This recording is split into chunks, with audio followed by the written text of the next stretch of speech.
A few days later, Nina texted me to tell me that her call was not the only one to CPS and that she thought I should know. She didn't say how she knew there was a second caller or who the second caller was. We still don't know who the second caller is, but assume it must be someone else in the neighborhood. This has shaken me to the very core of my ability to trust. I remember July 6th because we received a call from an unknown number, thinking it was the doctor because Asher had just had his last MRI cancer screening. Instead, it was a woman from CPS letting us know that we were under investigation for physical neglect of our children. She said that CPS had received a report of sexual activity in the area and that we knew about the activity and continue to let our boys play unsupervised with other children. They requested that we bring our boys to their office in order to conduct a forensic interview, which included a session where each boy would meet and be interviewed by a counselor. Neither my husband nor I could be present, and endure a physical exam. We stated that we had serious concerns about that. We felt that it would be traumatic for them to be interviewed by a stranger without their parents present. It would also be further traumatic for them to endure a physical exam of their bodies, including their anus, by a complete stranger. I feel afraid for them and powerless to protect them. I feel betrayed by this community for putting my children in harm's way rather than keeping them safe. As a mother, my first priority is my children. That someone would think that I wasn't protecting my own children is unconscionable.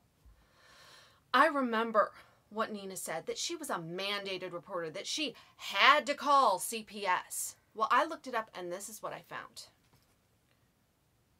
Remember, it is everyone's responsibility to save the planet. When is a report required?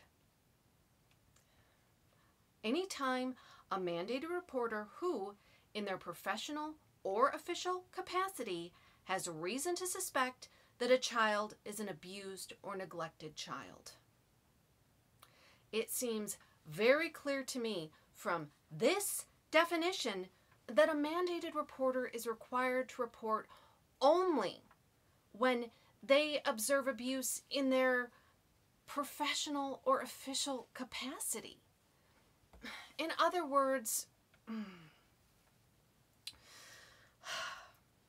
Nina is required to report abuse that she suspects while she is teaching. She is not required to report suspected abuse in her personal life, her community, her neighborhood. Her claim that she was required to report abuse that was suspected in our neighborhood is a major misappropriation of her responsibility as a mandated reporter. I wonder if anyone bothered to point that out to her when she was telling them that she was planning to call CPS. I deeply appreciate that anyone can and should call CPS if they believe that a child is being sexually abused, regardless of whether or not they are a mandated reporter. But if Nina thought that Moonbeam was being abused by someone other than his parents, as she indicated on our walk, then why didn't she go to them with her suspicions prior to calling CPS? I later asked Janice if she had told Nina that she was planning to call CPS.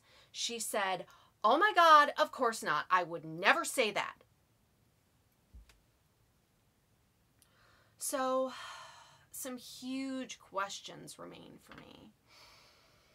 Which one of our neighbors is the second anonymous caller who reported us to CPS? Is it one of the other parents? Why hasn't this person come forward and taken responsibility like Nina did? Why aren't other people appalled by this behavior? Is this a place where it's okay to call the authorities on your neighbors without speaking with them first?